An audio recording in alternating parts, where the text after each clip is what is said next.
우리는 지난 시간에 새 언약의 은혜에 대하여 말씀을 나누었습니다. 첫 언약인 옛 언약은 흠이 있는 언약이라고 했고요. 잘못을 저지를 수밖에 없죠. 그래서 그 언약 안에 있을 수가 없는, 또 그 결과 하나님의 돌보심을 받지 못하게 되는, 그래서 그 언약을 받은 이스라엘 백성은 결국은 나라가 망하는 심판을 받을 수밖에 없었습니다. 그래서 새 언약이 필요하다고 했고, 약속대로 그 새 언약을 허락해 주셨다고 했습니다. 그래서 우리는 하나님과 새 언약을 맺은 자들입니다. 그 특징은 다름 아닌 우리 마음에 하나님의 법을 새겨주시는 것이라고 했어요. 마음에 새겨진 법으로 하나님을 알고 그 법을 순종할 수 있게 되었다고 했습니다. 이것이 은혜로 주어졌다고 했고, 우리는 바로 그 은혜를 받아 누리고 있는 자들이라고 했습니다. 이것이 내가 똑똑해서 알 수 있는 게 아니에요. 내가 열심히 연구를 해서 알게 되는 게 아니에요. 하나님께서 새기시는 겁니다, 우리 마음에. 그렇다고 해서 우리가 많은 지식을 갖게 되는 것도 아니에요. 너무나도 신비로운 일이 벌어진 것인데, 하나님께서는 우리 마음에 그 법을 새기셨고, 우리는 그 하나님을 알게 되는 거예요. 그 하나님의 뜻을 알게 되는 거예요. 그리고 그 하나님의 뜻대로 살고 싶어지는 거예요. 그렇게 살 수 있는 능력까지 주신다고 했습니다. 이것이 새 언약이고, 우리가 그 새 언약을 맺은 자들이고, 그 은혜를 지금 받아 누리고 있는 자들이라는 말씀을 드린 거예요. 여기서 이제 아멘 해야 합니다. 아멘. 여기서 이제 아멘이 안 나오면 아직은 아니라는 거죠. 분명히. 근데 오늘 이어서 9장 말씀을 보니까 계속해서 옛 언약에 관한 말씀을 전해주고 있습니다. 새 언약에 관한 말씀을 주셨으면 이제 더 이상 옛 언약에 관한 말씀을 안 해도 될 것 같은데, 히브리서 기자는 계속해서 중단하지 않고 옛 언약에 대하여 계속 이야기를 합니다. 이유가 있겠죠. 계속 반복해서 말씀드리지만 이 편지를 받고 있는 유대인들, 그 옛 언약의 전통을 정말로 소중하게 생각하고 여태까지 정말로 오랜 시간 동안 지켜왔던 자들, 쉽게 그냥 이 목사님이 설교 한마디 했다고 해서 싹 갖다 버릴 수가 없는 것들인 거예요. 쉽지가 않은 일이죠. 그래서 또 오늘도 이야기를 합니다. 아직까지 그들이 절대적으로 생각하고 있는 것, 신뢰하고 있는 것, 그래서 한번 말씀 듣고 한번 설교 듣고 이젠 더 이상 필요 없구나 라고 생각을 하고 또 살게 되기는 했지만, 또 부지불식간에 다시 그쪽을 향해 가 있는 그런 것들을 하나씩 하나씩 지금 알려주고 있습니다. 우리 8장 마지막 절에서는 이렇게 말씀이 끝났었죠. 첫 것은 낡아지게 하신 것이니 낡아지고 쇠하는 것은 없어져 가는 것이니라. 낡아지고 쇠하는 것, 그리고 없어져 가는 것, 그리고 지금 이 시점에서는 뭐 완전히 없어진 것, 사라진 것, 이것에 관하여 지금 계속 말씀을 해주고 있는 것입니다. 이유는요, 새 언약이 허락해 주신 그 은혜, 그 은혜를 알려주려고 하는 거예요. 그 은혜가 어떤 은혜인지. 과거의 것들을 계속 이야기하면서 너희들이 그것이 너희에게 은혜를 준 것이라고 계속 생각해 오면서 살고 있는데, 그거 아니고 하나님께서 새 언약을 우리에게 주셨고 새 언약을 맺어 주셨고, 그래서 그 은혜를 주셨고, 근데 너 왜 자꾸 옛날 거 쳐다보면서 지금 우리에게 주신 이 놀라운 은혜를 제대로 맛보지 못하느냐, 제대로 누리지 못하느냐, 이 얘기 해주려고 계속 옛 언약에 관하여 말씀을 주고 있는 것입니다. 그럼 유대인들은 그렇다고 치고 우리는 옛 언약에 대하여 잘 알지도 못하는데, 거기에 뭐 얽매여 있는 것 같지도 않은데 왜 우리는 이 말씀을 또 들어야 되나, 이런 생각이 들기도 합니다. 근데 우리도 마찬가지예요, 사실. 우리도 새 언약을 맺은 자라는 사실 잘 생각하지 못하고 살고 있고요. 새 언약을 통하여 우리에게 주시는 은혜 제대로 누리지 못하며 지금 살고 있어요. 유대인들에게 너무나도 잘 알고 있는 옛 언약을 우리는 잘 모르지만 실질적으로 새 언약의 은혜를 누리지 못하는 것은 비슷한 우리일 수 있습니다. 그래서 그들과 같은 마음으로 이 말씀을 오늘 들을 수 있어야 합니다. 사실 듣기는 어려운 말씀이에요. 미리 예고를 해드립니다. 그러나 마음을 열고 오늘도 말씀을 들을 수 있었으면 좋겠습니다. 이제 9장에서는 첫 언약에 포함되어 있는 예법, 성소에 대하여 말씀을 주고 있어요. 1절, 첫 언약에도 섬기는 예법과 세상에 속한 성소가 있더라. 성소, 그러면 이미 예수님께서 그 성소에 들어가셨다. 이런 말씀을 통하여 성소라는 단어를 우리가 사용을 했어요. 그러니까 성소가 우리에게 굉장히 중요한 의미를 담고 있는 말씀입니다. 단어입니다. 그런데 그것과 구별하고 싶은 거죠. 그러니까 뭐라고 되어 있어요? 세상에 속한 성소라고 구별을 해놨습니다. 그리고 옛 언약, 첫 언약에 섬기는 예법, 그것에 관하여 지금 히브리서 기자가 이야기하려고 하는 것입니다. 앞에서 우리는 첫 언약의 제사장 직분이 이제는 패해졌다. 새 언약의 새로운 대제사장이신 예수 그리스도께서 세워지셨다. 이 말씀을 생각해 보았습니다. 그러면 당연히 그 첫 언약의 제사장들이 섬겼던 예법, 그 제사를 지냈던 성소, 당연히 패해져야겠죠. 이제 더 이상 필요가 없어지는 거죠. 그 당연한 것을 지금 이야기하고 있는 것인데 유대인들은 그것을 당연하게 받아들이기가 어려웠을 것이라는 거죠. 그래서 그들이 그렇게 소중하게 여기는 것, 그 오랜 시간 동안 지켜왔던 그 예법들, 그 제사장들의 섬김들, 그것이 과연 효력이 있었던 것들인가?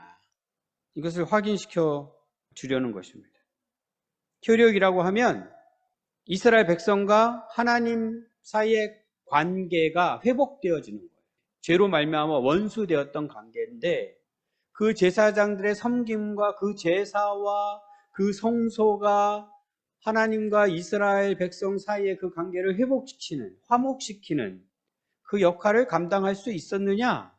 이걸 확인해 봐야 한다는 거예요. 한번 확인해 보겠습니다. 2절. 예비한 첫 장막이 있고 그 안에 등잔대와 상과 진설병이 있으니 이는 성소라 일컫고, 첫 장막, 둘째 장막 이렇게 구별하면서 설명을 해주는데 우리가 아는 단어로는 첫 장막은 성소, 둘째 장막은 지성소 이렇게 생각하시면 됩니다. 첫 번째는 성소, 물론 그 전체를 다 성소라고 또 우리가 생각을 또 해야 되지만 또 옛날에는 장막 그러니까 성막이었죠. 성막이라고 했었죠. 그러니까 단어들이 좀 혼동이 되기는 하는데 그 의미를 잘 생각하면서 말씀을 들을 수 있었으면 좋겠습니다. 첫 장막은 성소, 지성소와 구별되는 성소를 이야기하는 것입니다. 거기에는 뭐가 있었어요? 등잔대, 떡상, 그 위에 진설병이 있었습니다. 사실 이런 것들을 우리가 다루다 보면 이 성물에 담겨져 있는 의미들을 또 깊이 생각을 해야 되는데 5절 말씀을 보면 히브리서 기자도 이것들에 관하여는 낱낱이 말할 수 없다 이렇게 말씀을 하세요. 왜요? 유대인들은 잘 알고 있어요. 그러니까 더 이상 뭐 자세하게 설명할 필요가 없어요.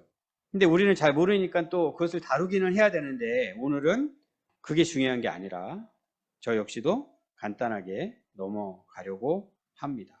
한 가지만 기억하면 좋을 것 같아요. 한 가지. 이 모든 것이 다 누구를 가리키고 있어요. 누구요? 네, 그리스도. 이 모든 것이 그리스도를 가리킵니다. 가령 등대. 등대 뭐겠어요? 빛이겠죠. 예수님 우리의 빛이시죠.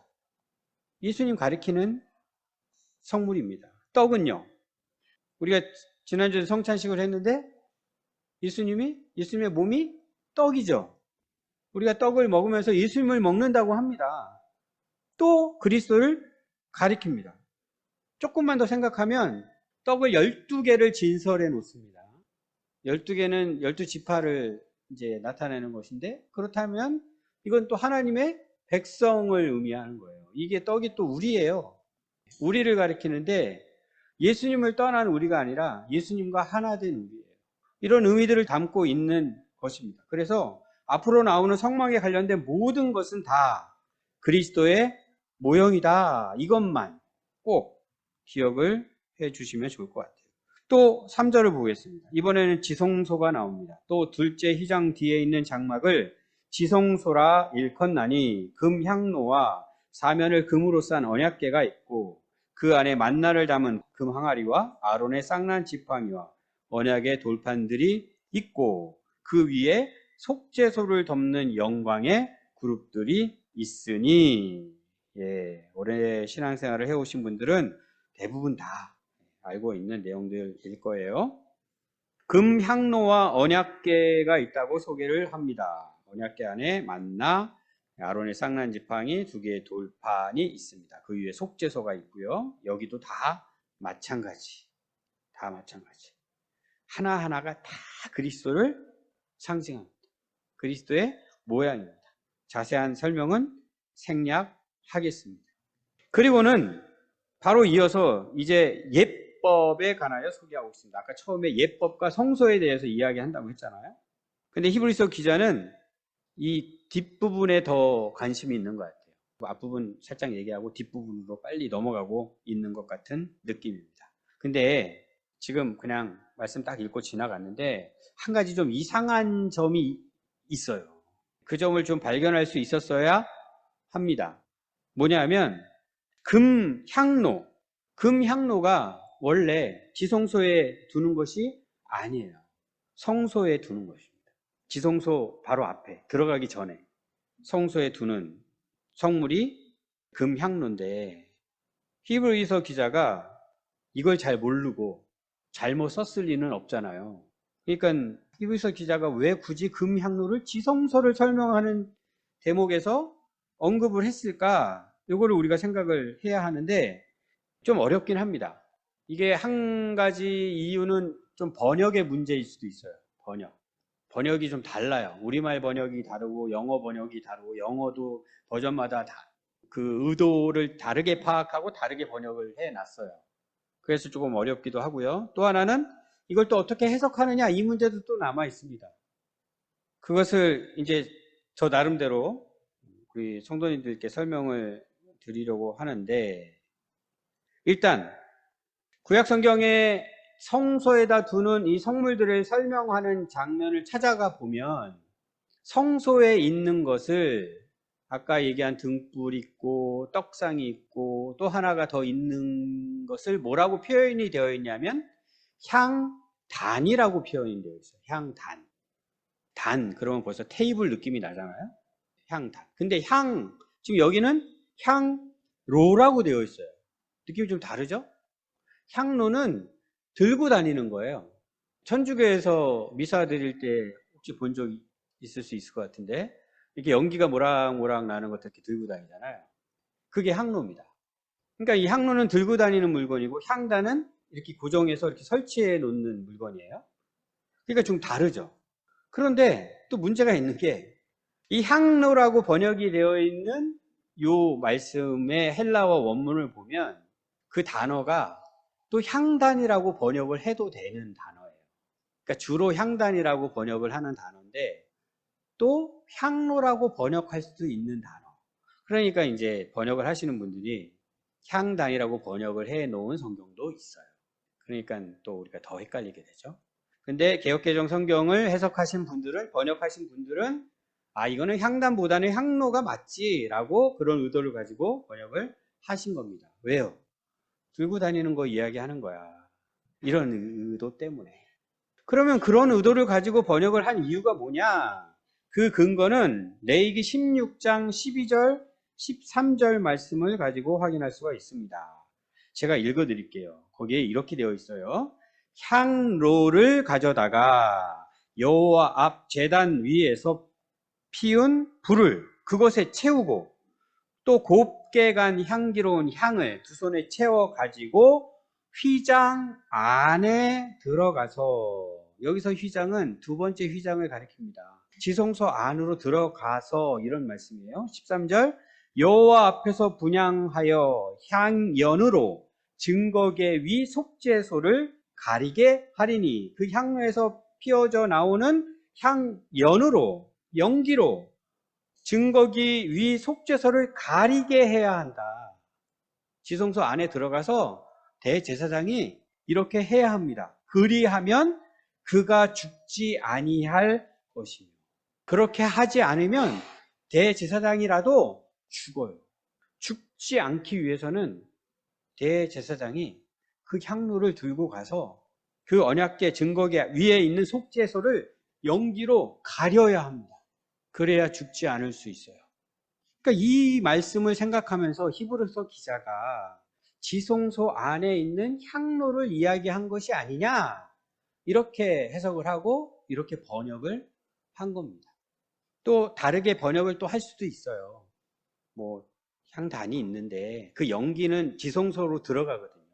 지성소로 들어가게 돼서 또 그렇게 지성소로 들어가는 연기니까 향단을 지성소에서 또 설명을 한 것이다. 이렇게 설명을 하기도 하는데 어쨌든 그런 의미가 담겨져 있습니다. 하나 더 이것을 또 이렇게 보충해 주는 근거가 되는 말씀이 뭐냐면 오늘 우리가 읽은 성경에는 향로가 있다라고 번역이 되어 있잖아요. 있다. 그런데 또 원문을 보면은 향로를 가지고 있다 이렇게 이런 말로 되어 있어요. 그러니까 번역이 아주 구체적으로 정확하지는 않았던 거죠. 거기에 있다가 아니라 가지고 있다. 왜 가지고 있다라는 말을 썼을까? 이게 또 어려운 이야기지만 대제사장이 그걸 들고 갔기 때문에 그렇게 쓴 것 아닌가라고 또 생각을 해볼 수도 있습니다. 어쨌든 무엇이 더 정확한지는 좀 알기가 어려운 말씀이지만 분명한 것은 히브리서 기자의 의도가 있다는 거죠. 어떤 의도요? 대제사장이 향로를 가지고 지성소까지 들어가는 그 장면. 그 장면을 생각하면은 금향로는 지성소에 있는 거예요. 그리고 그것을 지금 설명하고 있었던 거예요. 그것을 우리는 이어지는 6절 말씀, 6절 이하의 말씀에서도 확인할 수가 있습니다. 이제 그 제사장들의 예법에 관한 말씀인데요. 6절 이 모든 것을 이같이 예비하였으니 제사장들이 항상 첫 장막에 들어가 섬기는 예식을 행하고 날마다 하는 예식입니다. 6절은. 그리고 바로 이어서 7절 이야기합니다. 오직 둘째 장막은 대제사장이 홀로 1년에 한 번 들어가되 자기와 백성의 허물을 위하여 드리는 피 없이는 아니하나니. 그죠? 매일매일 일상적으로 그 장막에 들어가 이 장막은 첫 장막 지성소랑 구별되는 성소에서 그들이 지키는 그 예식들 있기는 있는데 지금 히브리서 기자는 7장에 주목을 하려고 하는 것입니다. 1년에 딱 하루 그것도 대제사장만 들어가는 예식 그러한 예식이 있다. 여기서 6절 말씀 보면 항상 첫 장막에 들어가 섬기는 예식 이렇게 소개되어 있는데 어떤 예식이 있을까요? 등불을 관리해야 합니다. 등불에 기름을 채우고 불을 붙이고 또 이제 더러워질 거 아니에요? 기름 등잔이니까. 그러면 청소를 하고 그 다음에 또 뭐 해야 되죠? 향단이 있으니까 향을 피워야 되죠. 향단이 성소에 있다고 그랬죠? 지성소가 아니라 거기에 향을 피워야 되고요. 떡상이 있는데 떡상은 일주일에 한 번씩만 교체를 했습니다. 일주일에 한 번. 안식일에. 뭐가 생각나지 않아요? 광고가 생각나지 않아요? 첫 번째 습관.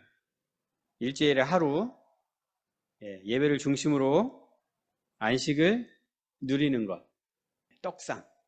매일매일 말씀, 기도. 향단에 향불 피우고 등잔에 불을 붙이는 다 이어진다고 생각하시면 됩니다. 습관 포기하지 말고 꼭 갖게 되었으면 좋겠습니다. 하나님을 경외하는 삶 그런 것으로 드러나게 되고요. 우리 가정들이 하나님을 경외하는 가정들이 되어질 것입니다. 더불어 가정 예배 드릴 수 있어야겠죠. 자, 이제 히브리서 기자는 이 땅의 성소 그리고 첫 언약의 예법을 소개한 뒤에 진짜 이제 하고 싶은 이야기를 합니다. 8절. 성령이 이로써 보이신 것은 첫 장막이 서 있을 동안에는 성소에 들어가는 길이 아직 나타나지 아니한 것이라. 이거 얘기하고 싶었던 거예요. 이로써가 뭘까요? 바로 앞에서 얘기한 것. 첫 장막 성소에는 매일매일 제사장들이 들어갈 수 있었습니다. 하나님께서 그렇게 하셨어요. 그러나 둘째 장막 지성소에는 대제사장만 1년에 딱 한 번, 그것도 자칫 잘못하면 죽을 수밖에 없는 아주 엄격한 규정들을 만들어서 철저하게 지키게 하셨습니다. 왜 이렇게 하셨냐고요? 왜? 굳이 그냥 하나님께 제사 드리는 거 그냥 제사 드리게 하면 되지. 왜 성소를 만들고 지성소를 만들고 성소에서 지켜야 할 예식 따로 만들고 지성소에서 지켜야 할 예식을 따로 만들고 왜? 무엇을 알려주려고? 지금 무엇을 알려주려고 그렇게 했다라고 설명하고 있습니까? 성소에 들어가는 길이 아직 나타나지 않았다는 것을 알려주려고. 이거 알려주려고 하나님께서 성막을 만드셨다는 거예요. 이스라엘 백성. 그러니까 이스라엘 백성들은 하나님께서 성막을 만들게 하셔서 성막을 만들었고 또 나중에는 성전을 만들었죠. 성막하고는 비교가 안 되는 너무나도 멋지고 훌륭한 성전을 만들었습니다. 그리고 거기서 하나님께 예배를 드렸습니다. 그러면 어떤 생각을 할 수 있어요? 와, 우리 하나님 최고. 너무나 멋진 성전을 짓게 하시고 거기서 예배하게 하시고 그 예배를 받으시고 그 예배로 기뻐하시고 우리에게 그 큰 은혜와 복들을 허락해 주시고 이렇게 생각하게 되는 거잖아요. 그런데 히브리서 기자는 이상한 이야기를 하는 겁니다. 성소를 만들고 지성소를 만들게 하신 이유는 그리로 들어가는 길이 아직 나타나지 않았다는 것을 알려주려고 하는 것이다. 처음 들으면 정말 이상한 이야기가 될 거예요. 아니야. 너희에게는 아직 길이 없어. 그러니까 히브리서 기자가 예수님께서 가장 먼저 그 성소에 들어가셨다라는 말씀을 우리에게 주신 거예요. 그 예수님으로 말미암아 우리 역시 성소에 들어갈 수 있다라고 지금 말씀하시는 거예요. 그러니까 그 전까지는 새 언약이 허락되기 전까지는 그들이 정말로 소중하게 여기고 철저하게 지키려고 애써왔던 그 첫 언약, 그 첫 장막, 성막, 그걸로는 하나님께 나아가는 길이 아직 열려있지 않았던 것이다. 오늘은 우리가 10절까지만 읽었는데 12절 말씀을 잠깐 먼저 볼게요. 12절에 이렇게 돼 있어요. 염소와 송아지의 피로 하지 아니하고 오직 자기의 피로 영원한 속죄를 이루사 단번에 성소에 들어가셨느니라. 피로서 새로운 대제사장 예수 그리스도로 말미암아 그 길이 열린 거예요. 그 길이 드러난 거예요. 그래서 성소에 들어갈 수 있게 된 거예요. 그 전까지는 하나님께서 말씀하시고자 하셨던 것은 들어갈 수 없다. 그 길이 아직 나타나지 않았다. 그 길을 기다려야 한다. 이 말씀 주시고 있었던 거예요. 이 생각을 가지고 다시 한번 이 장막에 대하여 생각을 해보세요. 이것이 어떤 의미가 담겨져 있을까? 첫 장막 성소에는 제사장들이, 물론 아무나 못 들어갑니다. 거기도 아무나 못 들어가요. 제사장들만 들어갈 수 있어요. 그런데 1년에 딱 한 번 지성소에 들어갈 수 있는 사람이 있는데 그 사람은 대제사장. 이걸 통하여 계속 우리에게 그리스도가 너희에게 필요한 것을 알려주려는 것이에요. 다른 것으로는 안 돼. 오직 예수님으로만 가능해. 그런데 그 대제사장도, 옛 언약의 그 대제사장도 예수님하고 똑같지는 않아요. 왜요? 대제사장도 죄인이니까. 그러니까 그것을 속죄를 해야 돼, 속죄를. 그 속죄를 위한 피를 가지고 가서 뿌려야 돼요. 그 증거기에. 다른 사람들을 위한 피만 뿌리는 것이 아니라 자기 자신을 위한 피도 뿌려야 돼요. 그런 대제사장. 그런데 새 언약은요, 그럴 필요가 없으신 분, 아무 죄가 없으신 분, 예수님께서 오셔서 대제사장으로 단번에 그 성소에 들어가셨습니다. 그리고 그 길을 여신 것입니다. 이것을 알려주기 위하여 너희에게 첫 언약을 허락해 주신 것이다. 그래서 예수님께서 십자가에서 돌아가실 때 어떤 일이 벌어집니까? 성소의 휘장이 위에서부터 아래까지 쫙 찢어지는 거예요. 그 길이 드디어 드러났다. 그 길이 드디어 열렸다. 히브리서 기자는 다시 이렇게 정리해 줍니다. 9절. 이 장막은 현재까지의 비유니 이에 따라 드리는 예물과 제사는 섬기는 자를 그 양심상 온전하게 할 수 없나니 이런 것은 먹고 마시는 것과 여러 가지 씻는 것과 함께 육체의 예법일 뿐이며 개역할 때까지 맡겨둔 것이니라. 이 장막은 비유일 뿐이다. 그림자일 뿐이다. 모형일 뿐이다. 다 같은 말입니다. 그것이 참으로 우리를 온전하게 할 수 있는 것 아니다. 그것이 참으로 하나님께 우리가 나아갈 수 있는 길이 되는 것이 아니다. 양심상 온전하게 할 수 없다고 되어 있는데 양심상 온전하게 된 것의 증거가 뭐냐 하면 우리가 하나님께 나아가는 거예요. 하나님께 나아가는 거예요. 학교에 아이들이 저를 무서워한다고 했잖아요. 잘 안 고쳐지더라고요. 그런데 어떤 친구들은 제가 좋대요. 어떤 친구들은 좋대요. 목사님 좋은데 변호를 해줘요. 저의 입장에서. 제가 봤을 땐 그 친구들은 양심이 온전해진 친구들이라고. 하나님 앞에서 마찬가지죠. 우리의 양심이 온전하지 못하면 나갈 수가 없습니다. 하나님 바라볼 수 없고 하나님의 은혜를 구할 수 없습니다. 예수님으로 인하여 우리가 하나님께 담대히 나아갈 수 있다. 계속 반복해서 말씀드리잖아요. 히브리서 기자가 그거 얘기하는 거라고 했잖아요. 어떻게? 우리 양심이 온전해진 거예요. 아직은 너무나도 잘못하는 것이 많다. 한쪽으로는 우리가 이런 생각을 하고 있지만 그것조차도 문제가 되지 않는다. 그 문제를 해결해 주신 분이 바로 예수님이시기 때문에. 다음 시간에 이어지는 말씀에서 예수님께서 그 문제를 어떻게 해결해 주시는지 우리에게 또 알려주실 것입니다. 옛 언약, 먹고 마시는 것, 씻는 것, 이런 것들은 육체에 관련된 예법들, 육체를 위한 예법들, 그와 같은 예법들이라는 거예요. 과거에 유대인들이 그렇게 소중하게 여겼던 것들은 육체를 위한 예법들과 똑같은 예법들이었다라는 거예요. 개혁할 때까지 맡겨두었다. 이 개혁할 때가 뭐겠어요? 이 개혁할 때가 새 언약을 맺는 것 이야기하는 겁니다. 새 언약을 맺게 되기까지는 옛 언약으로 너희들이 하나님을 섬기고 하나님을 예배하고 그렇게 살아왔지만 예레미야 선지자를 통하여 알려주신 그 새 언약, 그것이 실제로 체결될 때에는 더 이상 그것이 필요가 없다.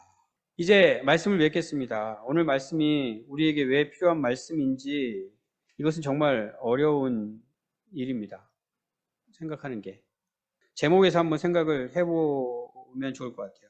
아직 나타나지 않은 길. 우리에게는 이미 이 길이 나타나 있습니다. 우리는 이 길이 분명하게 보여야 합니다. 그리고 확신해가지고 그 길을 걸어 나가는 자들입니다. 근데 오늘 제목을 다시 한번 아직 나타나지 않은 길이라고 정해 보았어요. 다시 한번 생각해 보자고요. 길이 막 흐릿하게 보이고 계십니까? 그냥 우리 인생을 살아가면서 여러 가지 변곡점들이 많잖아요. 어쩔 때는 너무너무 좋은 때가 있었고 어쩔 때는 너무너무 안 좋은 때가 있었고 그때마다 내가 어떤 길을 가면서 인생을 살고 있는지 한번 생각을 해보자고요. 맞아. 내가 가야 할 길은 이 길이야. 내가 갈 길은 이 길 맞아. 확신을 가지고 그 길을 열심히 갔었는데 갑자기 그 길이 딱 막히는 경험 하게 되지 않으세요? 뭐지? 이 길이 내 길이라고 생각하고 여태까지 열심히 살았는데 그리고 너무나도 그 길이 평탄해가지고 확신을 가지고 살았는데 갑자기 그 길이 탁 막혀버리는 내가 이제 어디로 가야 되나? 갈 길이 보이지 않는 우리가 지금도 그런 인생을 살고 있다면 이거예요. 그 길이 아직 나타나지 않은 거예요. 예수님께서 우리의 유일한 길이시다. 말씀이 우리에게 진작에 알려주셨고 우리는 그것을 분명히 알고 있고 그것을 믿음으로 고백하면서 지금 살고 있잖아요. 예수님만이 우리의 유일한 길이다. 예수님만이 나의 유일한 길이다. 난 오직 예수님으로만 걸어갈 거야. 그런데 왜 자꾸 이렇게 탁탁 막혀요? 예, 뭐가 이렇게 자꾸 걸리적거려요? 그런 게 저는 전혀 없습니다. 예, 그러면은 그건 뭐 틀림없습니다. 예수님으로만 가고 계시는 거예요. 근데 잘 가다가도 여기서 막히고 또 어떻게 그것도 극복하고 이겨내고 그냥 넘어가고 해서 감사하다 하면서 막 또 한참 가고 있는데 또 막히고 이런 경험을 하고 이런 생각을 하면서 살고 있다면 내가 지금 뭐 온전히 예수님으로 걸어가고 있지 못하구나 이렇게 생각하실 수 있어야 돼요. 그러면 뭐예요? 오늘 이 말씀을 먼저 들은 유대인들 아직도 옛 언약, 첫 언약 그것이 너무나도 소중하게 생각되어지고 그것이 우리의 길이라고 생각하면서 그것을 의지하며 살아가고 있는 그 유대인들처럼 우리 역시도 뭔가 예수님 말고 다른 것을 길이라고 생각하고 그것을 의지하고 그것을 향하여 나아가고 있는 그런 삶을 살고 있는 것일 수 있다. 잘 한번 생각해 보자. 우리의 삶에 그런 것들이 있습니다. 그것이 하나님께서 허락하신 것일 수도 있어요. 정말 이건 하나님의 은혜야 하는 것들. 정말 이건 하나님의 축복이야 하는 것들. 그러면서 감사했던 것들. 그러나 때로는 걷어가시는 것. 때로는 사라지는 것. 결코 영원하지 않은 것. 그런 것을 내가 가야 할 길이라고 착각하면서 우리가 살아갈 때가 있다니까요. 있어요. 그런 거 사라질 때 어떤 생각이 들어요? 망했다는 생각이 들죠. 망했다. 내 인생 망했다. 내가 이것만 바라면서 이것만 꿈꾸면서 이것만은 반드시 이루겠다고 생각하면서 인생을 살았는데 망했다. 이게 지금 하나님을 예배하는 것에 대해서 얘기하는 거잖아요. 하나님을 예배하는 것에 관해서도 그런 것이 있을 수 있어요. 우리 교회는 개신교잖아요. 천주교하고 또 예배하는 형태가 다르죠. 가급적 종교개혁 선배들이 바람직한 예배라고 생각하는 예배를 드리기 위하여 애쓰고 있습니다. 그래서 지금은 또 시편 찬송도 하고 있잖아요. 여기까지 왔어요. 계속 정말 하나님께 합당한 예배가 어떤 예배인가 이런 생각을 하면서 왔어요. 그런데요, 좋은데 그러다 보니까 또 다시 그것이 길이라고 생각하기가 쉬워요. 나도 모르게. 손뼉 치면서 찬양한 게 언제예요? 기억나세요? 그 손뼉 치면서 찬양하는 자리에 가서 뭐 같이 예배를 드린다 그러면은 어색해지지 않으세요? 뭐 손뼉만 칩니까? 난리죠. 난 펄쩍펄쩍 뛰면서 찬송을 하잖아요. 그런데 가면 어때요? 막 어색해지지 않아요? 불편해지지 않아요? 그러면서 또 혹시 이런 생각 하시진 않아요? 어떻게 예배를 이렇게 드릴 수 있어? 그러면 나 역시도 또 다시 첫 언약에 매여 있는 유대인들처럼 생각하는 게 됩니다. 예수님의 길로 가고 있는 게 아니에요. 엉뚱한 것을 길이라고 생각하고 있는 것일 수 있어요. 오늘 두 번째 나눔 주제로 제시해 드린 것도 마찬가지입니다. 인생을 살아가다 보면 우리 각자가 이것만큼은 내가 틀림없이 지킬 거야 라고 생각하는 원칙들이 있습니다. 이렇게 대화를 나누다 보면 그런 것들이 이제 느껴질 때가 있어요. 아, 이분은 이걸 굉장히 중요하게 생각하는구나. 여기서 벗어나는 것에 대해서는 정말 용납하지를 못하시는 분이시구나. 이런 느낌이 들 때. 이거는 뭐 본인이 잘 정리를 해가지고 막 신년처럼 가지고 계신 분들도 있고 아니면 뭐 그렇게까지는 아닌데 그냥 살다 보면 자연스럽게 그렇게 생각하면서 살고 계시는 것들도 있어요. 근데 질문을 해야 합니다. 하나님께. 내가 가지고 있는 그 신념, 확신, 절대적으로 지켜져야 한다고 생각하는 원칙, 이것들이 과연 하나님께서 기뻐하시는 것, 질문을 해야 합니다. 우리가 뭐 완벽한 또 답을 얻지 못할 수 있지만 어쨌든 나로서 최선을 다하여 하나님께서 확답을 주신 것, 그것만 유효합니다. 나머지는 폐기 처분하셔야 돼요.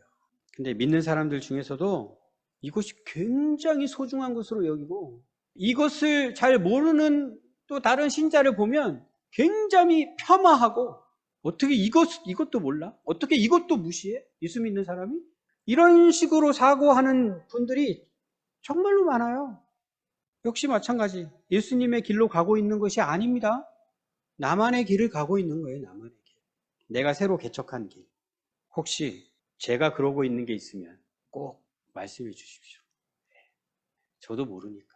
저도 잘 모르고 그렇게 하고 있을 수 있으니까 하나님께서 말씀하시는 것이 아닌데 굉장히 중요한 것처럼 제가 막 붙잡고 있는 게 있으면 알려주십시오. 저를 불쌍히 여기시고 알려주십시오. 그것이 정말 새 언약을 통하여 우리에게 주시는 그 놀라운 은혜, 그 풍성한 은혜, 우리가 온전하게 누리지 못하고 있는 것일 수 있습니다.